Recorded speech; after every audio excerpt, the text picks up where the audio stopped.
Hello students, welcome to the Crown English School Viratnagar out of Ahmedabad. तो students, आज अपने standard 8th में subject science और चैप्टर नंबर 5 पढ़ने जा रहे हैं। तो आपका जो बुक में चैप्टर नंबर 5 दिया है स्टूडेंट्स, उसका नाम है कोल एंड पेट्रोलियम। तो स्टूडेंट स्टार्ट करते हैं ये चैप्टर। तो अपनी अपनी बुक में ध्यान दीजिए। तो फर्स्ट आपका दिया है we use various materials from our basic needs. तो अपने अपने रोजगर्रा की जीवन में अपने बहुत ही अलग अलग टाइप्स के मटेरियल अपने यूज़ करते हैं और उसकी अपने ज़रूरत होती है। Some of them are found in nature and some have been made by human efforts. तो उसमें से कुछ नेचुरल चीज़ का अपने इस्तेमाल करते हैं और कुछ इंसानों से बनी हुई चीज़ें अपने इस्तेमाल करते हैं। Does this list include air, water, soil and minerals. तो ये चीज़ों में जो दिया हुआ है हवा, पानी और रेती और मिनरल्स का उपयोग अपने ज़्यादातर करते हैं। Since all this are obtain from natural, और ये जो आपको ये चीज़ें बताई क्या, air, water, soil and minerals, ये अपने को क्या हुआ, एक नेचर से मिलता है। कहाँ से मिलता है? नेचर से। तो अपने इसको क्या बोलेंगे? Natural resources. क्या बोलेंगे? Natural resources. फिर can air, water and soil be exhausted. तो स्टूडेंट्स, तो ये जो एयर, वाटर एंड सॉइल है, जो ये एग्जॉस्टेड है, मतलब ये ख़त्म भी हो सकता है। ये चीज़ें है जो एग्जॉस्ट मतलब ख़त्म होने वाली चीज़ें, ओके, बाय ह्यूमन एक्टिविटीज़। ये जो अपने you have already studies about water in a class 8। अपने क्लास 8 में वाटर के बारे में पढ़ा था। वाटर अ लिमिटलेस रिसोर्स। तो वाटर जो पानी है बहुत ही कम तादाद में अभी कम होता जा रहा है। In the light of the availability of various resource in natural resources can be broadly classified into two kinds। तो ये जो नेचुरल रिसोर्सेज आपको दिया है उसको दो भाग में अपने को क्या करना है? क्लासीफाई करना है। वो आपको यहाँ पे दिया हुआ है। किस चीज़ में दिया है? एक इनएग्जॉस्टेबल नेचुरल रिसोर्स, और सेकंड आपका दिया है एग्जॉस्टेबल नेचुरल रिसोर्स। तो स्टूडेंट्स, फर्स्ट अपने पढ़ते हैं इनएग्जॉस्टेबल, मतलब जो कभी ख़त्म ही नहीं होगा। ये क्या है? इनएग्जॉस्टेबल नेचुरल रिसोर्स, जो अपने को नेचर से मिलता है। ये जो चीज़ें हैं ख़त्म नहीं होगी। तो this resource are present in unlimited quantity in nature and are not likely to be exhaust. तो ये चीज़ें अपने को जो नेचर से मिलती है ये बहुत ही अनलिमिटेड और बहुत ही ज़्यादा क्वांटिटी में अपने पाया गया है। जैसे कि एग्जाम्पल में आपको दिया है सनलाइट, एयर। जो सनलाइट है और हवा है वो कभी ख़त्म होगी नहीं।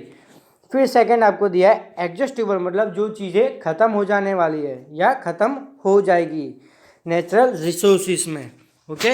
तो दिया है the amount of the resources in natural is limited.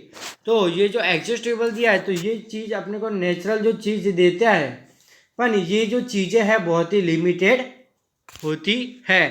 They can be exhausted by human activity, और इस अपने ह्यूमन से भी ये अपने जो एग्जॉस्ट हो सकती है, क्योंकि ये चीज़ अपने पास लिमिटेड है।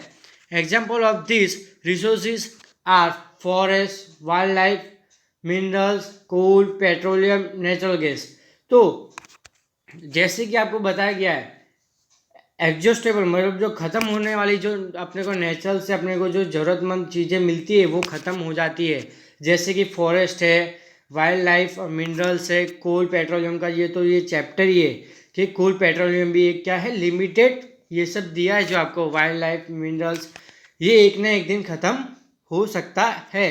तो इंसान को ज़्यादा से ज़्यादा ज़रूरतमंद ही चीज़ अपने को यूज़ करनी चाहिए। तो ये सब चीज़ें आपको एडजस्टेबल और इनएडजस्टेबल, मतलब कि इनएडजस्टेबल में ज़्यादा से ज़्यादा अपने को ध्यान रखना है कि जो चीज़ें ख़त्म नहीं होने वाली, जैसे कि सनलाइट और एयर आपको एग्जांपल में दिया हुआ है, और एडजस्टेबल मतलब वो ख़त्म हो जाने वाली, जैसे कि एग्जांपल में क्या दिया आपको, फॉरेस्ट है जिससे अपने को मालूम है लकड़ियाँ मिलती है, वुड्स मिलता है, वही वो सब मिलता है, मिनरल्स मिलता है, कोल है, पेट्रोलियम है, फिर नेचुरल गैस है। ये सब चीज़ें क्या लिमिटेड है, ये सब ख़त्म हो सकती है। ओके, तो ये आपको यहाँ पे दिया हुआ है। Does this list include air, water and mineral, since all this are obtain from nature. तो ये सब चीज़ें अपने को कहाँ से मिलती है, नेचर से। ओके, तो स्टूडेंट्स आपके एक्टिविटी में ये एक्टिविटी 5.1 में दिया है, make a list of various materials used by you us in daily life and classify them as a natural and man made।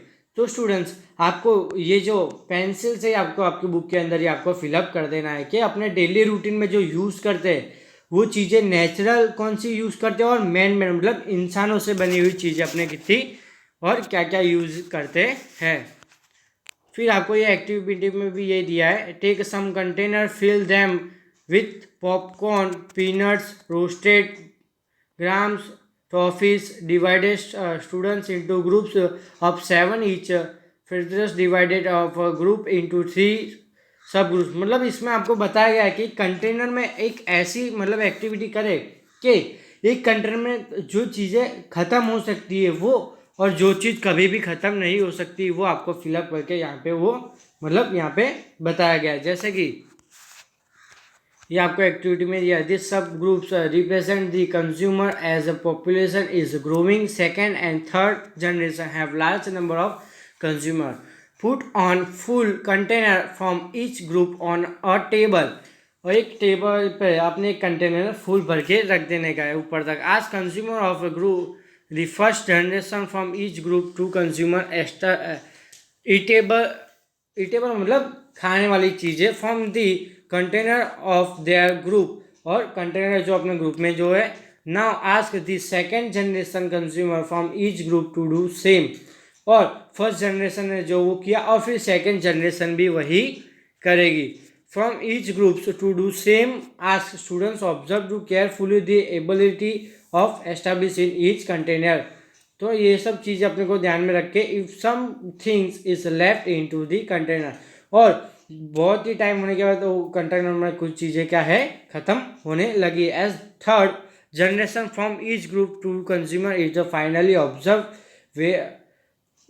Wait there all the consumer of the third generation got eatable or not, also observe in anything is still left in any of the container। तो इसमें बताया गया students की जैसे कि 1% मतलब ये generation जैसे कि दिया है फर्स्ट जनरेशन सेकंड थर्ड, तो एक कंटेनर में आपने जैसे कि फूड रखा है। ओके, तो उसने ऊपर तक फुल करके रख लिया फर्स्ट जनरेशन है, तो कुछ सालों बाद कुछ दिनों बाद फिर सेकंड जनरेशन, तो वो थोड़ा थोड़ा जो है ख़राब होने लगा है। जैसे कि अपने देखते हैं ना कि ये सब्जियां बाहर रखते ना, ये सब अपने बाहर रखते तो कुछ ख़राब हो जाता। तो ये चीज़ें आपको यहाँ पे मतलब बताई गई है कि ये एडजस्टेबल, ये जो आगे जाके ये सब चीज़ें क्या हो जाने वाली है, ख़त्म होने वाली है। तो ये सब चीज़ जैसे कि सेकंड आपको बताया ख़त्म, कि खाने लायक तो है, अपन खा सकता है, ईटेबल मतलब खाने की वस्तु यहाँ पे आपने कंटेनर पे रखी थी। ओके, तो फिर थर्ड जनरेशन वाले ने जब देखा, जैसे कि अपने आगे वाले जनरेशन वालों देखेंगे तो खाने लायक भी वो चीज़ बचेगी नहीं, खराब हो जाएगी, तो वो एग्जिस्टेबल मतलब खत्म हो जाएगा। ओके स्टूडेंट्स, तो यहाँ पे दिया है assume that the eatable in the container represent the total ability of an exhaustible natural resource. देखो जैसे कि उसने बताया था कंटेनर में जो खाने लायक चीज़ें उसने रिप्रेजेंट बताई गई थी, और वो टोटली एबिलिटी एंड एग्जॉस्ट मतलब वो ख़त्म होने वाली ही चीज़ थी, जैसे कि नेचुरल रिसोर्स से मिली थी, लाइक कोल, पेट्रोलियम और नेचुरल गैस। ये अपने को नेचुरल रिसोर्स से मिलती है और बहुत ही जल्द ख़त्म हो सकती है। ईच ग्रुप्स में have a different consumption pattern are the earlier generation of any group too greedily, मतलब ग्रीडली का मतलब लालची, मतलब पहले के लोग जो थे, अभी की जनरेशन तो कुछ ज़रूरतमंद के आगे कुछ एक्स्ट्रा ही यूज़ करती है सब चीज़ें, जैसे कि वाटर है, कोई सेव वाटर करता नहीं है, एक्स्ट्रा वेस्ट कर देता है।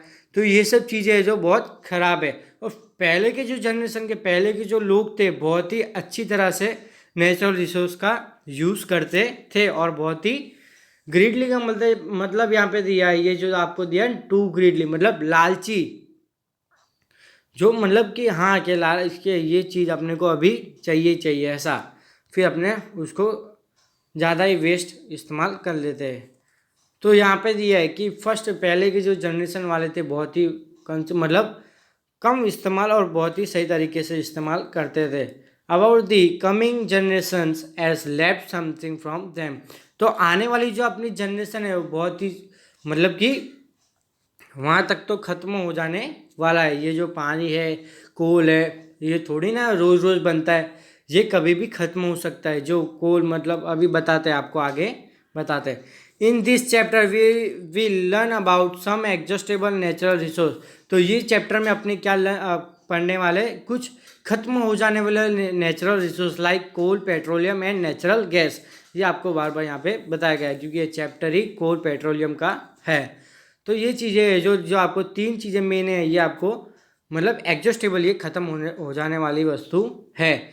This where from the deals remains of living organism fossils, so this are all non has fossil fuels, मतलब कि ये जो कोल पेट्रोलियम है स्टूडेंट्स, तो ये कैसे बनता है जमीन, जैसे कि बहुत साल पहले डायनासोर्स थे, बहुत सारे एनिमल्स थे, तो करोड़ों साल पहले की बात जो होती है, जैसे कि बहुत डायनासोर्स मर के जो मर जाते हैं तो वो ज़मीन पे गिरते हैं, तो बहुत से अलग अलग जैसे कि अर्थक्वेक आता है, अलग अलग नेचर, बहुत बरसात, बहुत ठंड, तो इस वजह से वो नीचे जो है ज़मीन के नीचे वो जो है लिविंग ऑर्गेनिजम्स वो जो है चले जाते हैं और वो अपना फॉसिल फ्यूल बना लेते हैं। उससे अपने को क्या मिलता है, कोल मतलब कोयला मिलता है। ओके, तो स्टूडेंट्स यहाँ पे आपको दिया है 5.1 में कोल, कोल मतलब कोयला। स्टूडेंट्स आप लोग ने ये तो